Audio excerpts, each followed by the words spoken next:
guys, welcome back to another video. Today I'm going to be giving you guys a look at a vintage collection figure. These are pretty few and far between because they're so hard to find at the stores. This is not actually one that I found in the stores. I found it at a comic shop, and it is the Gamorrean Guard 3 3/4 inch. Which is really exciting to me because I only have the vintage version of the Gamorrean Guard in this scale. I have a 6-inch one, which is really nice, and then I have the vintage, the actual vintage one. And so now I'll actually have a modern, updated 3 3/4 inch scale Gamorrean Guard to go with my display. So I am very excited about this figure. They get paid $16.99 for him, which wasn't too bad. I never really saw him in stores at all. So I, don't have a whole lot of complaints. I do believe that this is a repack figure, so just the same figure that they've used before and put on a new card back. This card back isn't in the best condition. I don't know if you can see it, but it is a little bit bent here. It's kind of got some creasing, and then it's not entirely straight, but that's okay. I very rarely keep any vintage collection figures carded anymore. I have some older one from like 2011, 2012 when they first started doing it. I've got a couple of those, but nothing really modern nowadays. But anyways, yep, so he has a Return of the Jedi backing, which looks really, really good. Obviously the figure's here, and you are getting a lot of figure for your money since he is so big. This one is number 21 in the vintage collection, and here is the wave of figures that is included. Well, not included. You have to buy them separately, but this is the wave of figures that he comes in. And I do have the yak face, the Silette, however you pronounce that. I have the Range Trooper as well. So, anyways, it doesn't give any kind of bio, unfortunately, over the Gamorrean Guard. Just a small couple of lines celebrating the legacy of Star Wars through the Legacy collection. So, yeah, not a whole lot to say. Let's go ahead and get this guy open so we can take a closer look.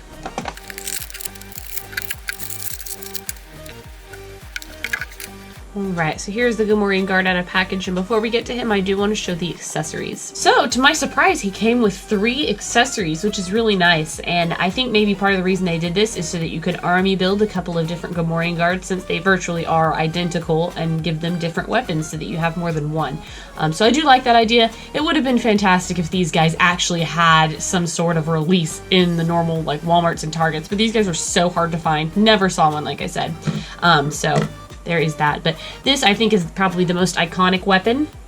His, like, double-handed axe. And it's kind of interesting. It's just got a brown handle and kind of like a silvery gray axe. But I can tell, I don't know if you can see it, but in this light, it's printed in a really thin plastic that is almost see-through.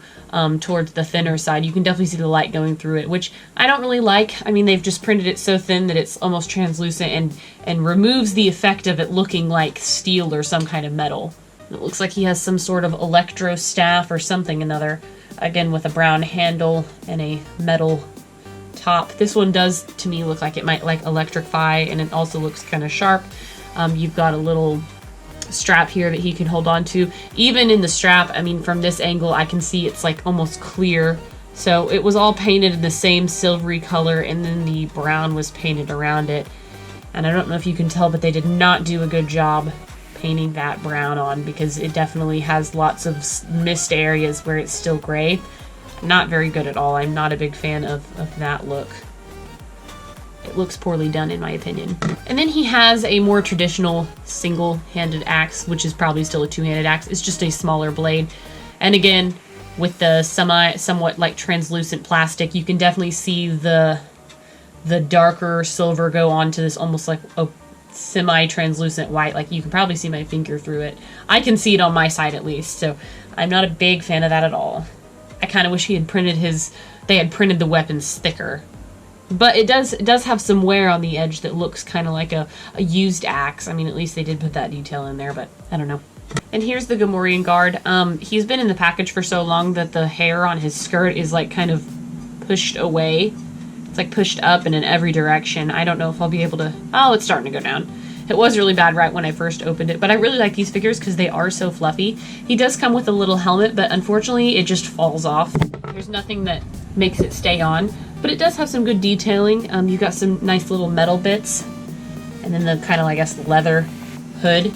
And it fits on his head, I mean, easily. It just doesn't stay, so that's going to be one of those items that if he gets knocked off or something will probably fall off more than likely. You can see it even doesn't fit on his head all the way on the very top. But he looks pretty good. The face is awesome. The eyes have good detail. Nice coloring. Hopefully you can see. He's got teeny tiny ears and little horns. They look good. They do. From the outfit part that you can see, I mean, it's printed well. And then he's got his little poofy skirt, pants, and then his really meaty legs with his gladiator sandals. A very interesting look these Gamorrean guards are. In terms of articulation, he should have fairly decent articulation because it is a vintage collection figure. So we have an articulation. It looks like a ball joint in the head, but it's not super movity since his head is abnormally shaped. We've got, looks like a ball hinge in the shoulder. Actually, you know what? Nope, it's just a swivel. That's just a swivel, but there is a ball hinge in the elbow, so you get a lot of articulation that way, which is really nice. Swivel in the wrists. They don't move any other way than that. No torso articulation. There is a little bit of hip articulation, but it's very minimal. He's got nice knee articulation. He's got a ball hinge in the knee.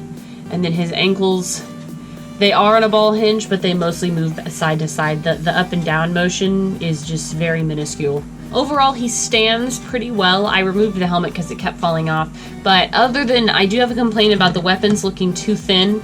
And you can almost see through them. And I'm not a big fan. I like the fabric skirt, but at the same time, I feel like it's too big. I mean, glancing at my Black Series figure, it's a lot shorter, and this one almost covers, I mean, it covers all of his thigh. It should be, like, closer to, like, I wonder if you can, like, pull it through at all. Did that help at all? Maybe. It just looks a little bit oversized, and the fur on this is all pushed out in all directions, and so it's almost cut too short, so it won't ever lay down properly. So, I mean, I like that they tried and gave it a soft good something, but it doesn't quite look accurate to me. So, that's okay. Again, it's a small thing. The Black Series 6-inch Gamorrean guard definitely does it the best, and I guess the fur is better than any kind of plastic since it is a furry thing.